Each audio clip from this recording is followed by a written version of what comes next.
I have a couple. I have a couple of simple questions. 1. Do you believe in destiny? 2. If you had the ability to become whatever you wanted to be, to what lengths would you go to achieve that? 3. And then, to what lengths would you go to protect that said dream?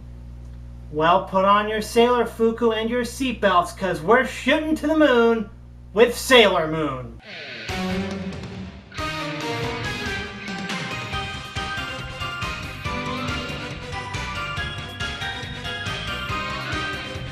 Sailor Moon was originally a manga written by Naoko Takiguchi and published in Kodansha's Nakayoshi magazine. The story is about a young girl named Usagi Tsukino who is destined to become a warrior named Sailor Moon in order to protect the Earth from intergalactic evil.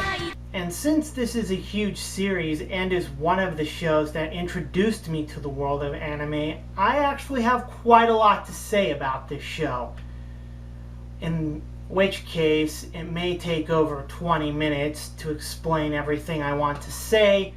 So in which case, this may be a 2-part review, but let's see how it goes. In any case, let's dive right in. And yes, I will also be using the Deke dub of this show. I know, just go with it.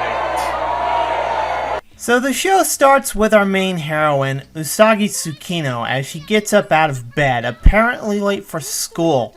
As she rushes for school, she encounters a group of boys teasing a cat. Leave that cat alone! Let's go! Rotten brats? You poor thing. Did those creepy kids hurt you, kitty?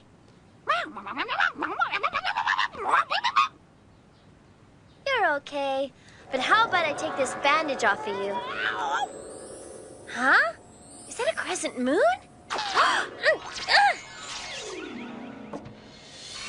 Miss Girl, I sent something. Nice kitty.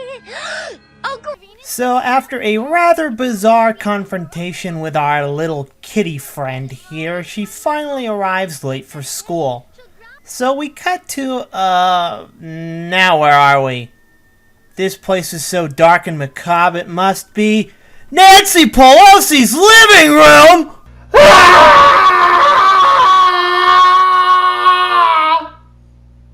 Okay, it's actually the throne room of our show's main villain, Queen Beryl. But really, can you tell the difference?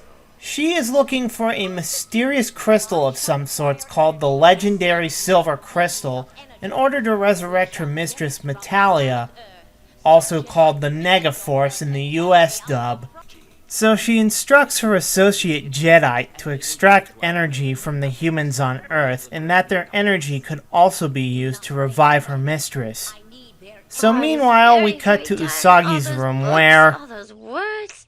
It can't be too good for a person. How does Melvin do it? Oh, I'm so sleepy, so tired. Oh, sleep.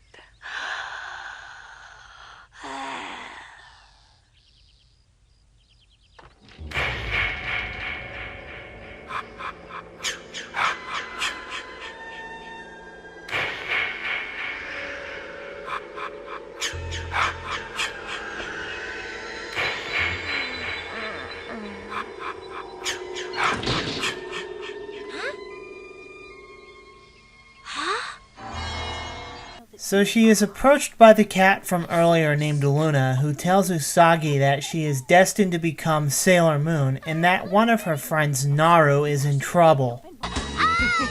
There's no one to help you now, little girl. Oh, help me!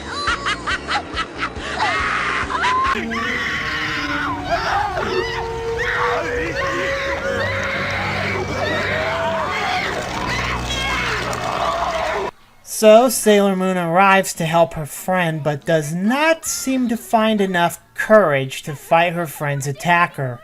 Keep away! The sow is mine! But suddenly, as the monster comes in for the kill...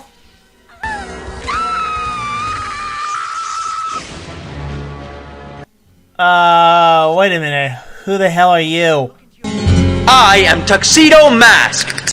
So after gaining some courage from Tuxedo Mask's speech, Sailor Moon throws her tiara at the monster and turns it into ash.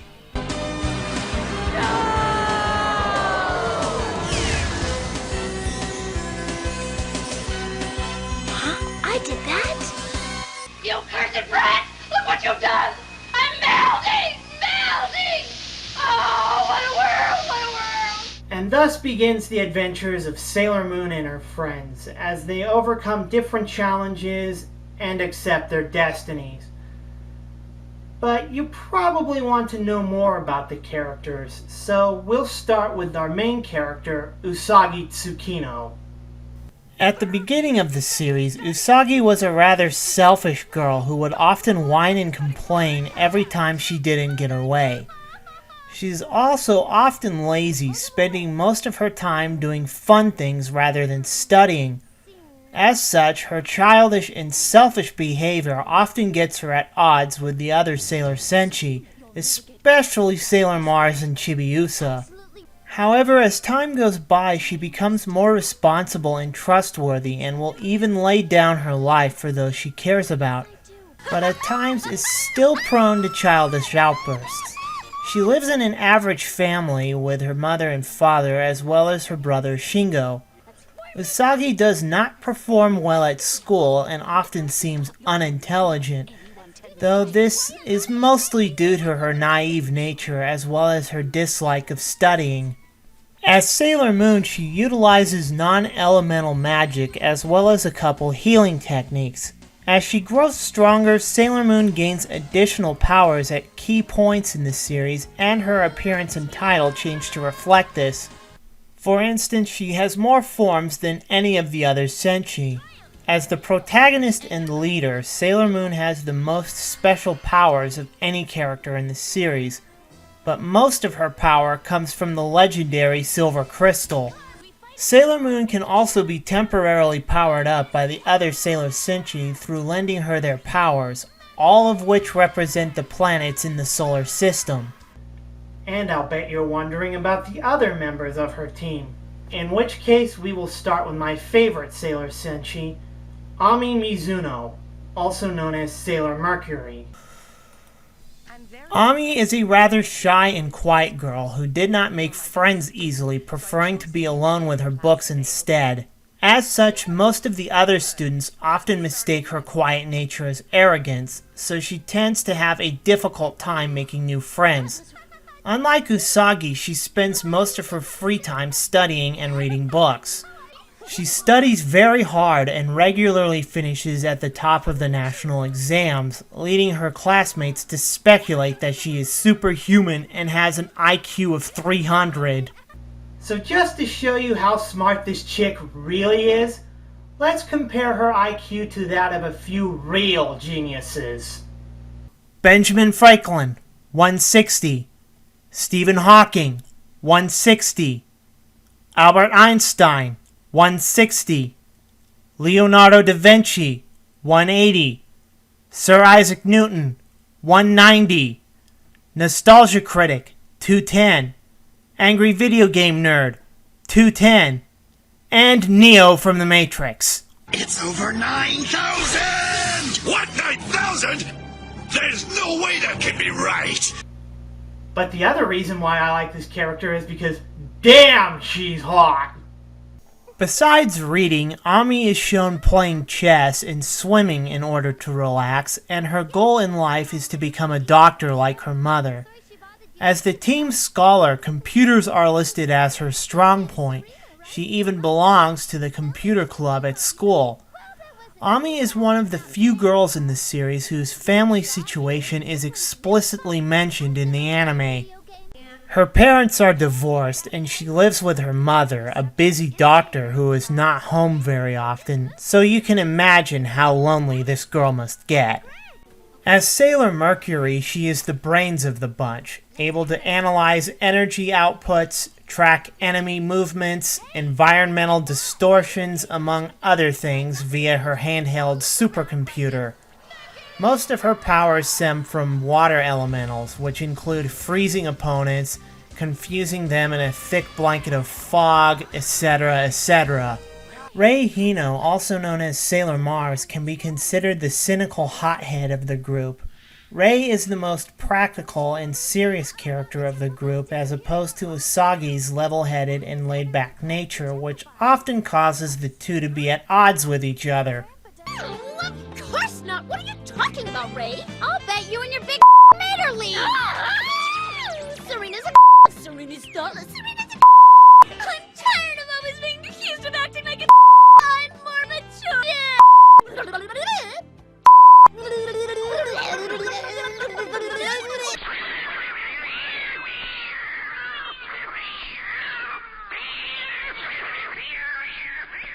She lives and works at her grandfather's shrine as a Miko and thus aims to be the shrine's head priestess. However, she also wishes to become a singer, model, and a voice actress. She also has a number of psychic abilities such as fortune-telling, fire reading, as well as a sixth sense. As such, she is one of the few characters in the show that can use some of her powers in her everyday civilian form.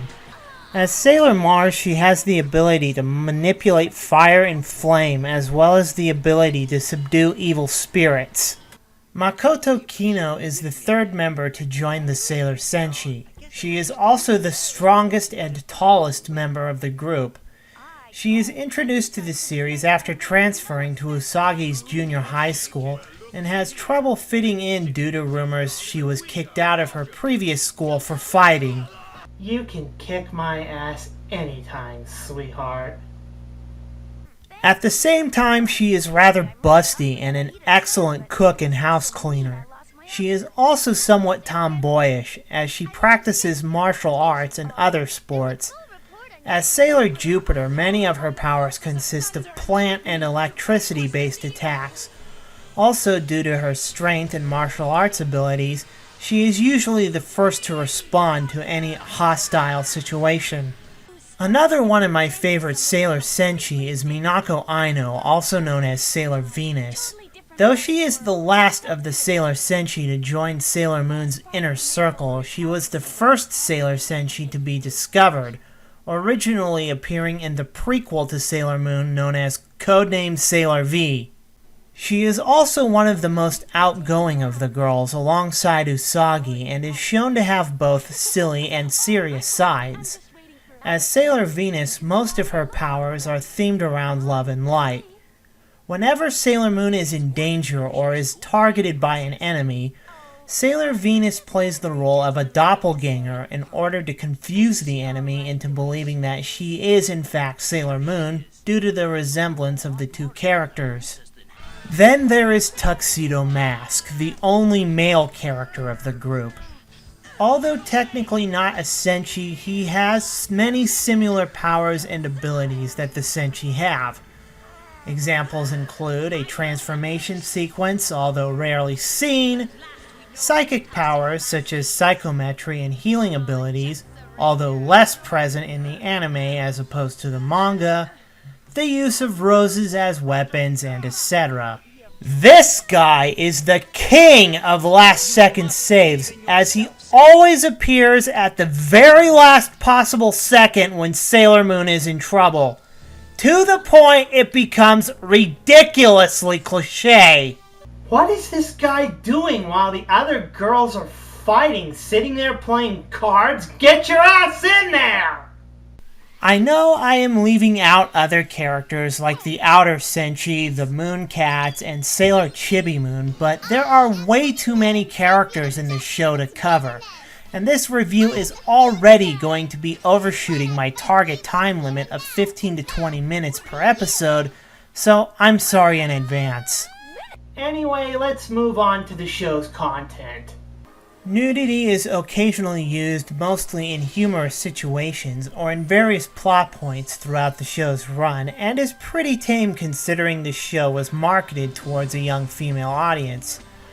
However, most of the nudity in the show is used in the transformation sequences where the outlines of the characters' bodies can clearly be seen, but this is usually as graphic nudity will get in the show. So I will give this 2 out of 5 stars. Crude humor is pretty minimal as well. However, the show periodically uses homosexual overtones and relationships between characters that was somewhat unsuccessfully covered up. For instance, it is heavily implied in the Japanese version that Sailor Uranus and Sailor Neptune are lesbian lovers. However, US censors managed to make the situation even more controversial by changing them into cousins in order to sidestep this fact. Whoopsie! Also, one of the reasons I think Sailor Moon's Sailor Stars was never released in the US was the idea that a group of characters in the show had the ability to change genders on the fly, which causes concerns that this might promote transsexualism to children. Other than that, I will give this show 2 out of 5 stars. I have seen this show through its entirety at least a couple times through, and I don't seem to recall much swearing, so I will give this 0 stars for profanity. This show does get pretty violent at times, especially near the end of a story arc where the stakes get pretty high. Although it remains relatively bloodless even when characters in the show are killed off. That is why I will give this show 2 stars for violence. When this show first came out in the US in 1995 on the then fledgling UPN network, Mighty Morphin Power Rangers was currently at its prime. Thus everybody, and I mean everybody, tried to duplicate its success. From VR Troopers, to Superhuman Samurai Cyber Squad, to Big Bad Beetleborgs, to Los Luchadores, to Masked Rider, just to name a few. So when this show came out, I just passed it off as another rip-off of the Power Rangers franchise like all the other shows I just mentioned, although this time it was an animated one.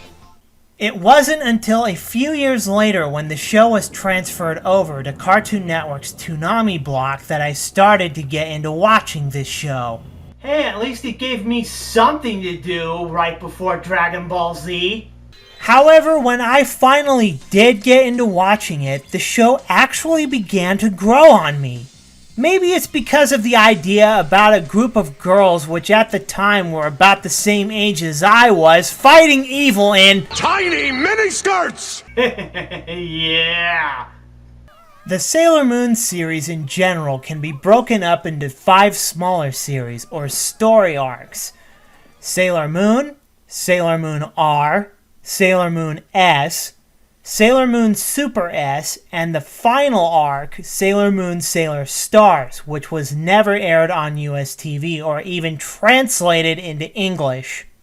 The English adaptation of Sailor Moon was produced in an attempt to capitalize on the success of Mighty Morphin Power Rangers by DiC Entertainment, also known by many Sailor Moon fans as Dick Entertainment, which at the time was owned by the Walt Disney Company. While the show does have some similarities to Power Rangers, the show does manage to keep itself fresh and tries to maintain some form of individualism and set itself apart. For example, there are no giant robots in this show. Another example would be that unlike the Power Rangers series, many of the main characters actually get killed off, only to be revived at a later time. Not too much like the Deus Ex Machina that is used in Dragon Ball Z. Due to various viewpoints on what is and what is not acceptable between the US and Japan, sadly made this show a victim of censorship and over-editing for American audiences. Combine that with the fact this show was also heavily Americanized, this show ended up being a fraction of what it originally was in Japan. I originally liked the English adaptation of this show, but after seeing the many changes that were made comparing it to the original, I have learned to despise it.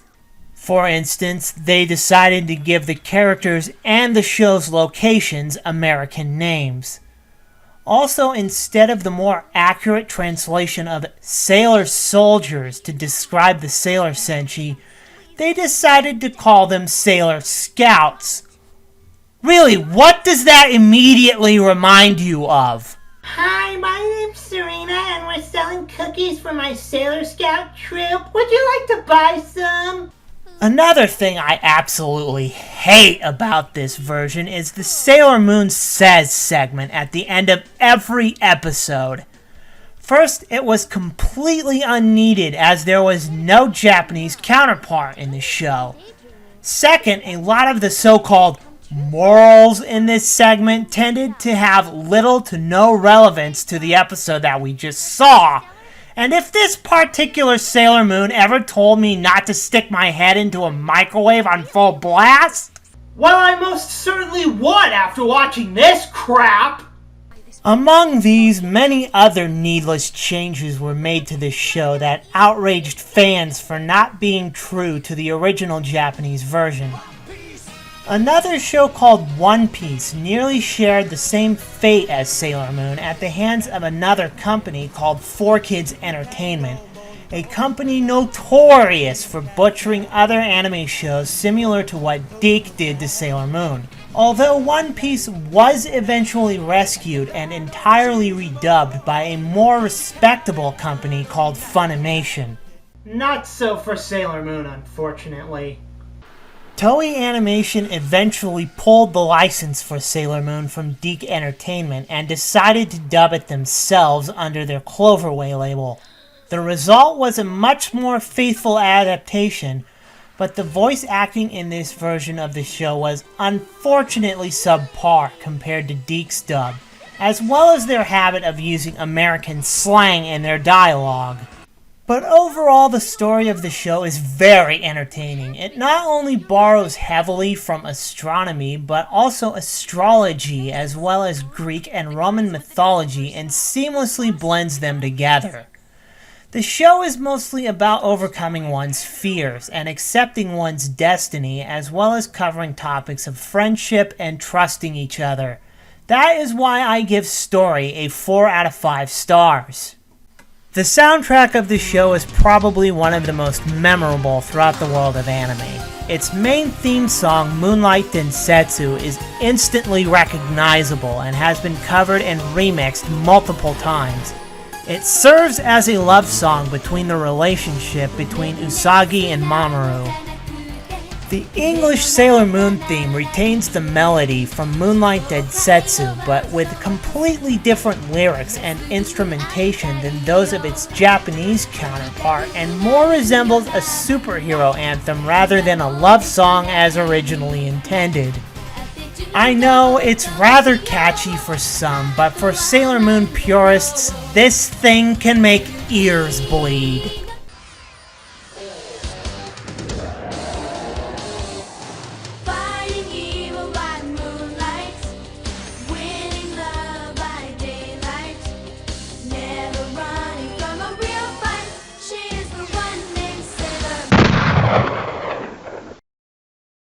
Another problem with this show is that it uses poorly organized computer-generated music in the English version as opposed to the Japanese version that uses a live orchestra.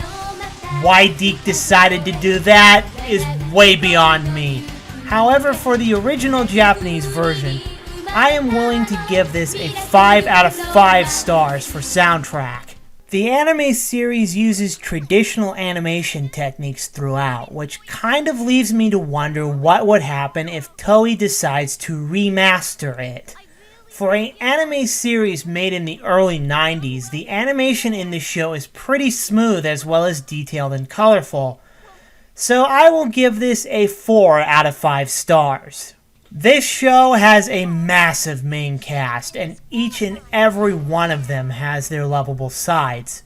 Everybody has their own favorite Senshi in the show, and yes, their favorite villain as well. Mine would have to be Fiore from the Sailor Moon R movie. I don't have much time to explain it, so just watch it and you will see why.